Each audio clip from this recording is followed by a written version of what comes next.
Hello, my name is Chantal Harris, and I am the Executive Director at Maple Ridge Senior Living. Today, I will be reading to you Carter Reads the Newspaper, written by Deborah Hopkinson and illustrated by Tate.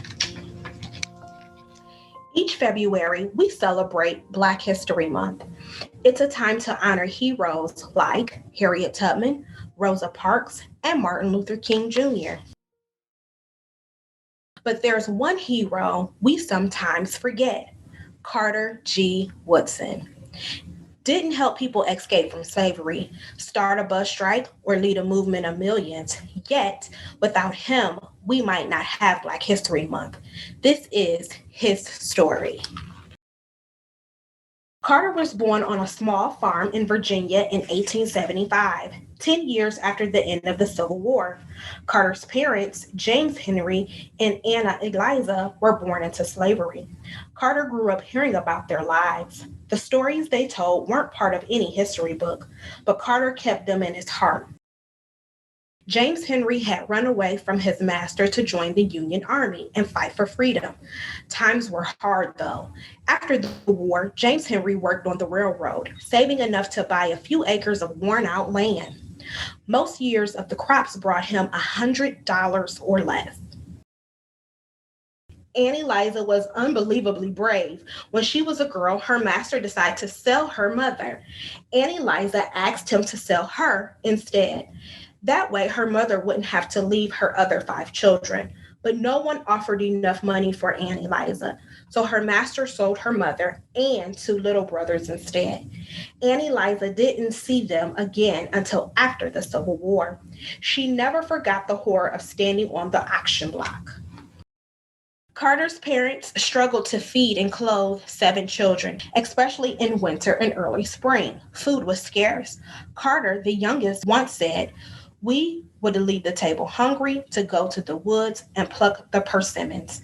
Many times he had to jump into bed early on Saturday nights so his mother could wash his only pants and shirt for church the next day. Carter could only attend school 4 months each year. The rest of the time he was needed to work on the farm. Learning didn't happen just at school. James Henry taught his children to stand up for themselves and take pride in who they were. He gave Carter the courage to look anyone in the eye and declare, "I am your equal." And though Carter's father couldn't read or write, he believed in being an informed citizen. So he asked Carter to read the newspaper to him. But newspapers weren't easy to come by. Sometimes Carter read from old ones that had been used to wrap up food or packages. Reading the newspaper gave Carter his first glimpse of the wider world. Carter longed to go to high school, but his family needed him to earn money. When he was 15, he hired himself out to the nearby farms, working long hours under the hot sun. He also drove a garbage wagon. High school would just have to wait. Carter's older brother, Robert, found good paying work in the coal mines of West Virginia. Carter decided to join him there. Mining was grueling work for a boy not yet 17.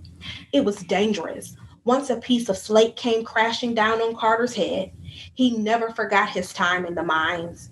Years later, Carter said, "I'm a coal miner and I can take anything." In this harsh place, Carter met a man named Oliver Jones. You'd have to look hard to find Oliver's name in a history book. But in that small mining camp in Fayette County, West Virginia, Oliver did something important. He changed one life, and that life changed many. Like Carter's father, Oliver was a Civil War veteran who believed in education. As a soldier who had been at the Battle of Appomattox on the final day of the Civil War, Oliver had fought for freedom and equality. He was still willing to do his part to further the cause, said Carter.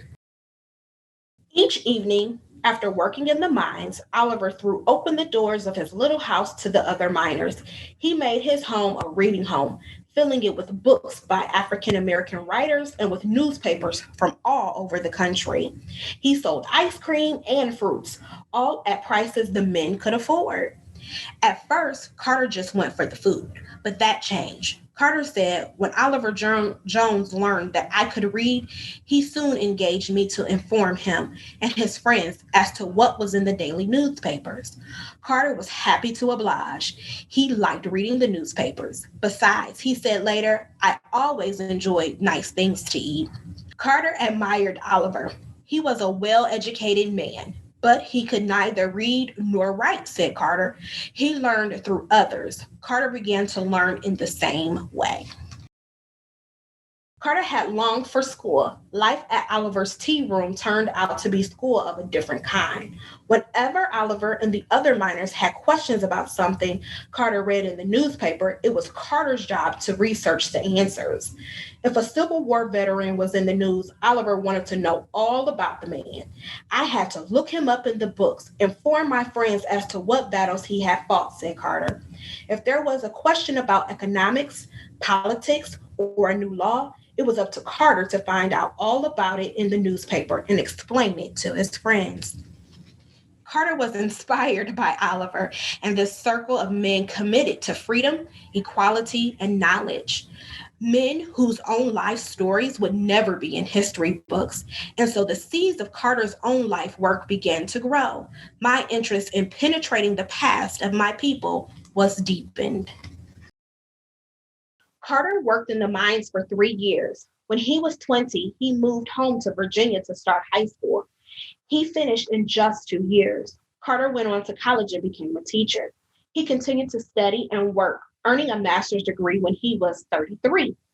Then, when Carter was 37, he earned a PhD in history from Harvard University, the second African American to do so. W.E.B. Du Bois was the first. Carter was the first and only Black American whose parents had been slaves to receive a doctorate in history. At Harvard, so the story goes, one of Carter's professors said that Black people had no history. Carter remembered his father's pride, his mother's courage, and Oliver's determination to learn. He remembered reading the newspaper. Carter spoke up. No, people lack a history, he said. The professor challenged Carter to prove him wrong. For the rest of his life, Carter did just that. In 1926, he established Negro History Week. Later, it became Black History Month. Carter chose the second week of February to mark the birthdays of Frederick Douglass and Abraham Lincoln. Today, our entire nation celebrates Black History Month, and we honor Dr. Carter G. Woodson as the father of Black history. But in 1926, Carter was alone with his idea. He had to blaze a trail. He had to spread the word at a time when there were no computers or internet or television. So Carter sent pamphlets about Negro History Week out to schools, colleges, churches, and women's clubs.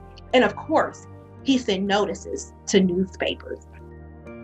The boy who began by reading the newspaper to others transformed the way people thought about history. He fought for a history based on truth, a history that includes all people.